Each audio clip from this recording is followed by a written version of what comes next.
One of the things that often happens in debates between Roman Catholics and Protestants on the doctrine of justification by faith alone is that Catholics will say something like, you're focusing too much on Paul. What about the rest of the Bible? What about the teachings of Jesus? What about the teachings of James? What about the teachings of the Old Testament and the prophets?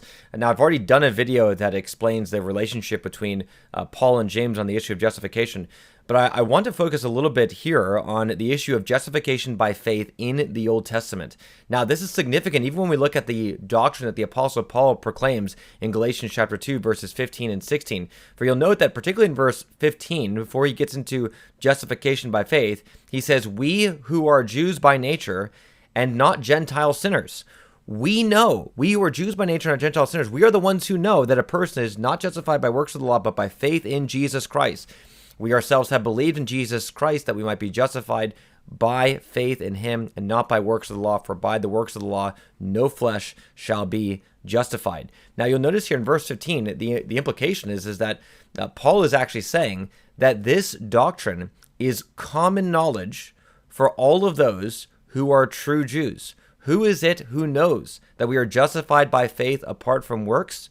It is in fact we who are Jews and not Gentile sinners. The point then is to say that this doctrine is found in the Old Testament. That is what Paul is saying. And even particularly with Galatians chapter 2, verse 16, the end, "For by the works of the law, no flesh shall be justified." That is itself a quotation, a strong allusion to an Old Testament passage, particularly Psalm 143, verse 2, which says this, "Do not enter into judgment with your servant, for in your sight no one living is righteous."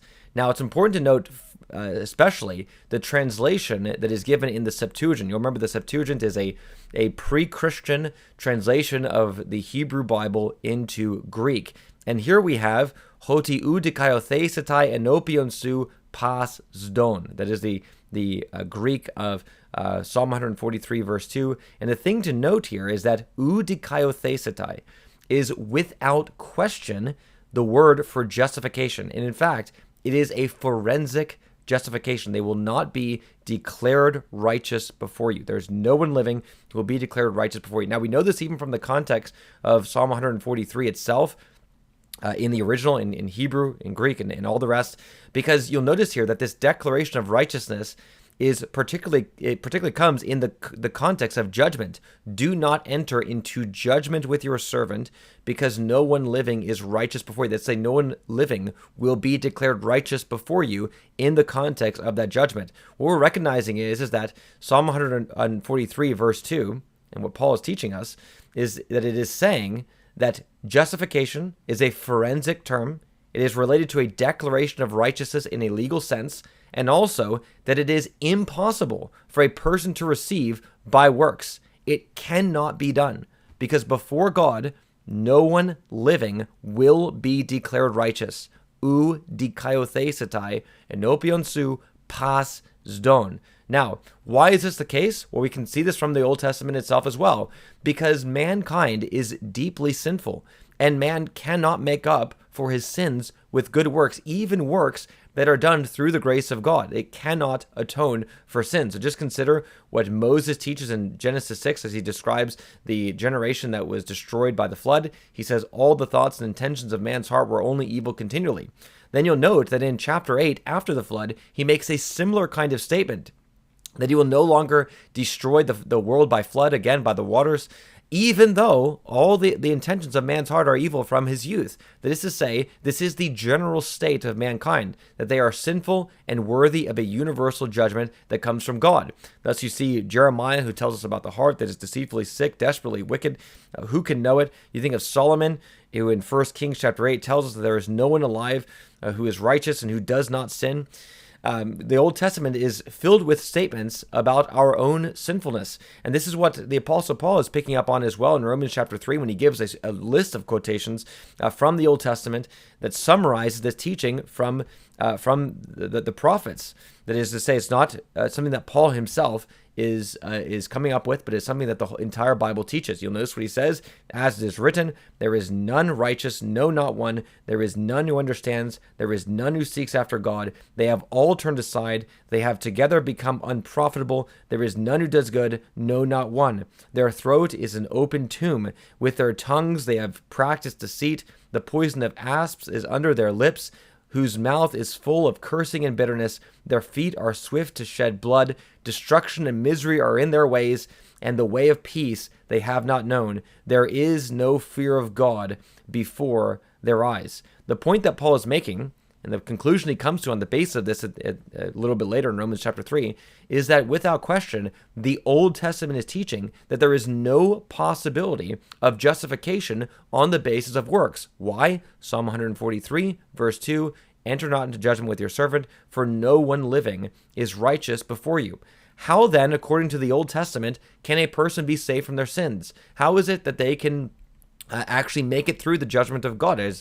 Are the prophets telling us that there is nobody who will be able to stand in that day? Well, the answer is no. There is a way to stand. It is by faith. It is by faith, and in faith, a person receives the forgiveness of sins and are counted as righteous. So, for instance, in Psalm 32, there is this statement that David gives. He speaks about, "Blessed is the one for whom the Lord does not impute sin, for one whose sin is forgiven and covered." This is the blessing that comes apart from works. The idea is that sins could have been imputed because sins are actually done by the person, but there is a kind of person that the Lord actually forgives. And for this person, the forgiveness is seen in the non-imputation of sins. They are not imputed to a person. They're not counted for the person. You just consider again these two ideas of an impossibility of salvation by works and a salvation by a free, gratuitous forgiveness of sins is actually proclaimed as well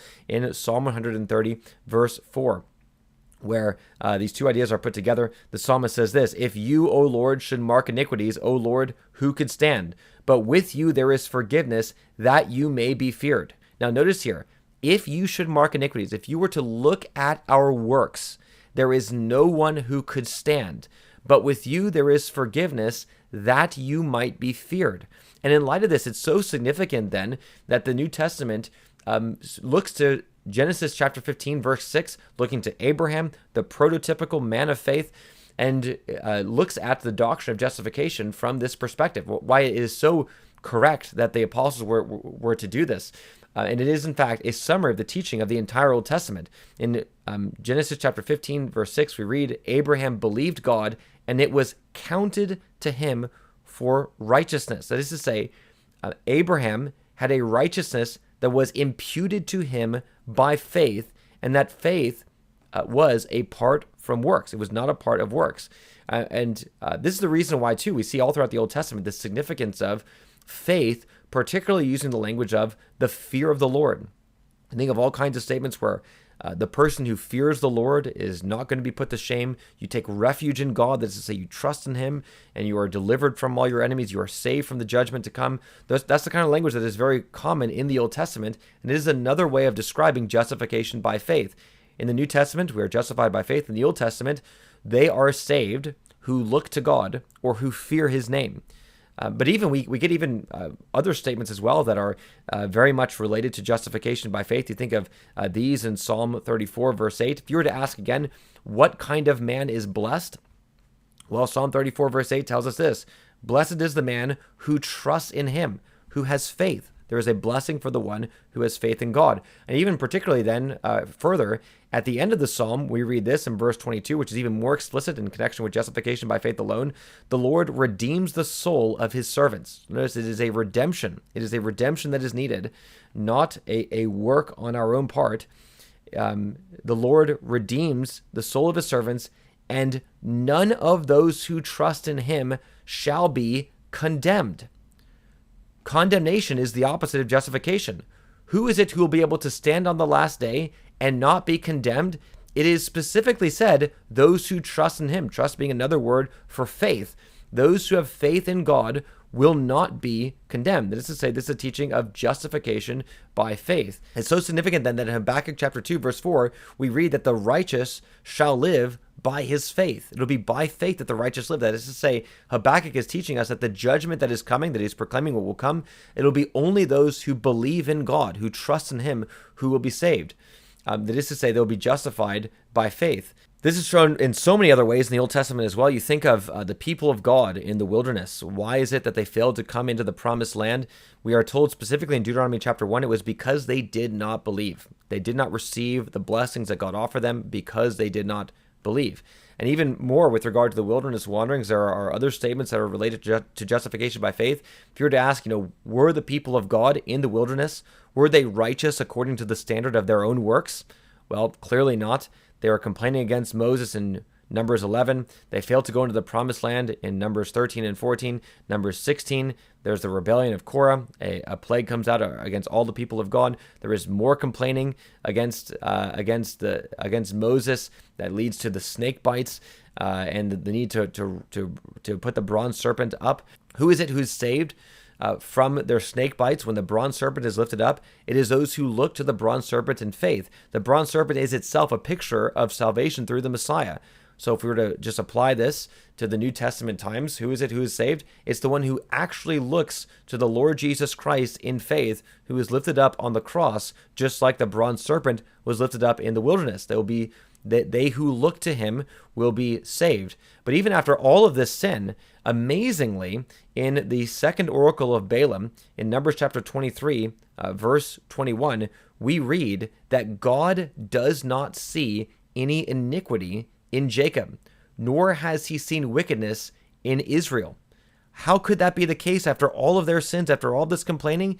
It's because they were saved by a gracious salvation. Their sins were not imputed to them. They were forgiven of their sins. They received a salvation that is by grace alone and through faith alone. Now, this salvation, that is a salvation of justification by faith, is itself even related to the work of the Messiah in the Old Testament. Think of Isaiah chapter 53, the very famous servant song, which describes the death of the Messiah, like a lamb before his shearers is silent, so too he did not lift up his voice. He was bruised for our iniquities. He was crushed for us. There is this atonement wherein the Messiah dies for his people. But also, we are specifically told towards the end of the servant song that it will be through the knowledge of him, through the knowledge of the Messiah, that many will be made righteous. That is to say, when this Messiah comes and dies in a sacrifice of atonement for the sake of his people, it will be the knowledge of him that is the reason why, the grounds, the basis